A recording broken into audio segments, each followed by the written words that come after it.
નમસ્કાર વિદ્યાર્થી મિત્રો, સ્વાગત છે તમારું સ્કાયલાઇન એજ્યુકેશનમાં। આજે આપણે જોવાના છીએ ધોરણ 10 વિષય છે સામાજિક વિજ્ઞાન, બરાબર। ક્વેશ્ચન બેંક 5મી જાન્યુઆરી 2024ની, બરાબર। એનું સોલ્યુશન આજે આપણે જોઈશું। પ્રકરણ છે 12, 13, 14, 20 અને 21।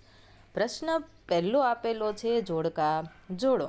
તો એમાં પહેલું છે ચાંદી, એમાં આવશે કિંમતી ધાતુમય ખનિજ। બીજું મેગ્નેશિયમ, એમાં આવશે હલકી ધાતુમય ખનિજ। ત્રીજું સીસું, એમાં આવશે સામાન્ય ઉપયોગી ખનિજ। ચોથું ટંગસ્ટન, તો એની અંદર આવશે મિશ્ર ધાતુમય ખનિજ। પાંચમું છે ગરમ પાણીના ઝરા, તો એ ક્યાં આવેલા છે? તો તુલસીશ્યામ। કાપડનું વિશ્વ મહાનગર છઠ્ઠું, બરાબર। ત્યાર પછી ડેનિમ સિટી ઓફ ઇન્ડિયા સાતમું, એમાં આવશે અમદાવાદ, બરાબર। કાપડનું વિશ્વ મહાનગર, એમાં મુંબઈ આવે, શું આવે? ચાલો ફટાફટ કમેન્ટ કરીને જણાવજો, ઓકે। આઠમું છે સિલિકોન વેલી, એમાં આવશે બેંગલુરુ। રાષ્ટ્રીય અન્ન સલામતી કાયદો, એમાં આવશે 18/2/2012 અને RTE 2009, એમાં આવશે RTEમાં 18/2/2012 આવશે અને અન્ન સલામતી કાયદો છે એમાં 2013 આવશે જી, ઓકે। ફરીથી કહી દઉં છું, આવી રીતે આવશે, ઓકે। ચાલો, ત્યાર પછી એક વાક્યમાં જવાબ આપો। એમાં છે પહેલું, ગુજરાતનું સૌથી મોટું બંદર કયું છે? તો જવાબમાં લખો કંડલા। જેને સોલ્યુશન કરવાની ખૂબ મજા આવતી હોય અને સરસ મજાનું સોલ્યુશન થતું હોય એ ફટાફટ વિડીયોને લાઇક કરો, તમારા મિત્ર સાથે વોટ્સએપ પર આ વિડીયોની લિંકને શેર કરી દેજો। આવી જ રીતે બીજા વિડીયો જોવા માટે ચેનલને સબસ્ક્રાઈબ કરી અને કમેન્ટ બોક્સમાં રેડ હાર્ટ જરૂરથી આપી દેજો। અને બીજા કોઈ પણ પ્રકારના વિડીયોનું સોલ્યુશનની જરૂર હોય તો જરૂરથી કમેન્ટમાં જણાવજો, ઓકે। PDF ડાઉનલોડ કરવી હોય તો એની લિંક હું તમને ડિસ્ક્રિપ્શન બોક્સમાં આપી દઉં છું, ત્યાંથી કરી લેજો। બીજું છે વિશ્વમાં રેલ માર્ગોમાં ભારતનું સ્થાન કેટલામું છે? બીજું। ત્રીજું, પરિવહન માર્ગોમાં સૌથી ઝડપી અને ખર્ચાળ હોય તો એ હવાઈ માર્ગ છે। ચોથું, સ્વર્ણિમ ચતુર્ભુજ યોજના કયા મહાનગરોને જોડનારી યોજના છે? જવાબમાં લખો દિલ્હી, મુંબઈ, ચેન્નઈ અને કોલકાતા। પાંચમું, ભારતના કયા શહેરોમાં મેટ્રો રેલ જોવા મળે છે? કોલકાતા, દિલ્હી, જયપુર। છઠ્ઠું, 12 માસ ખુલ્લું રહેતું બંદર કયું છે? સાતમું, કયા દેશો ખનિજોના યોગ્ય ઉપયોગને કારણે વિશ્વની મહાસત્તાઓ બન્યા છે?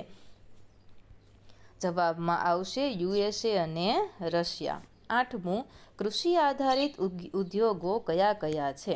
તો એક તો શણ, સુતરાઉ કાપડ અને ખાંડનો ઉદ્યોગ, ઓકે।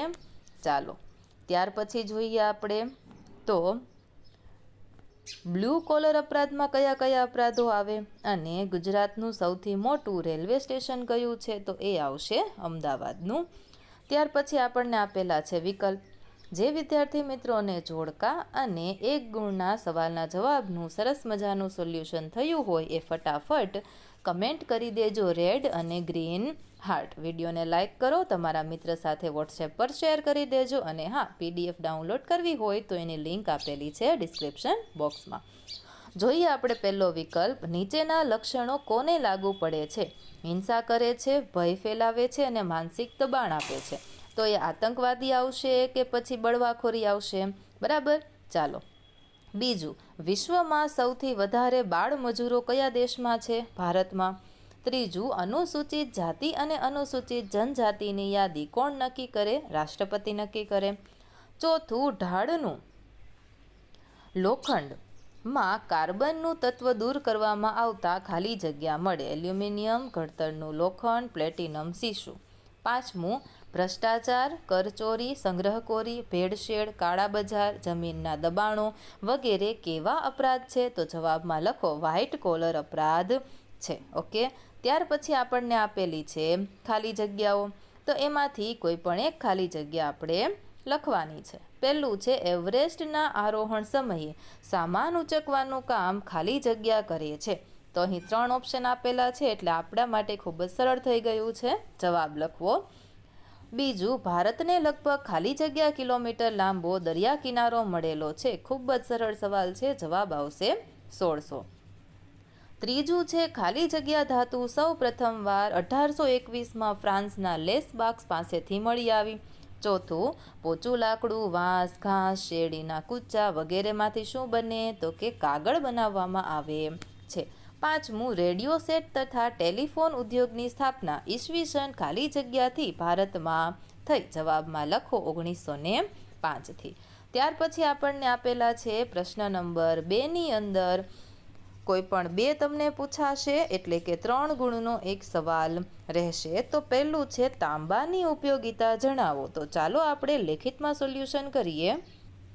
જવાબમાં લખો, તાંબાનો ઉપયોગ સુશોભનના સાધનો, વાસણો, સિક્કા, છાપકામના બીબા, રંગીન કાચ, જંતુનાશક દવાઓ, સ્ફોટક પદાર્થો વગેરે બનાવવા માટે થાય છે.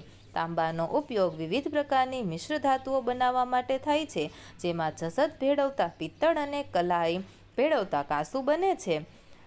સોનું, ચાંદી વગેરેમાં પણ તે ભેળવાય છે. એવી જ રીતે અહીં તમને ટોટલ 10 સવાલો આપેલા છે, એમાંથી કોઈ પણ 2 પૂછવામાં આવશે. ત્યાર પછી નીચે આપેલા પ્રશ્નોના ઉત્તર ટૂંકમાં લખો. કોઈ પણ એક બરાબર 2 ગુણના સવાલ છે. તો સંકલ્પના આપેલી છે પહેલાં, બરાબર. રેલ માર્ગ, પાઇપલાઇન માર્ગો, એના વિશે ટૂંકમાં માહિતી આપવાની છે, બરાબર. ખૂબ જ સરળ સવાલો આપેલા છે. આના જવાબની PDF હું તમને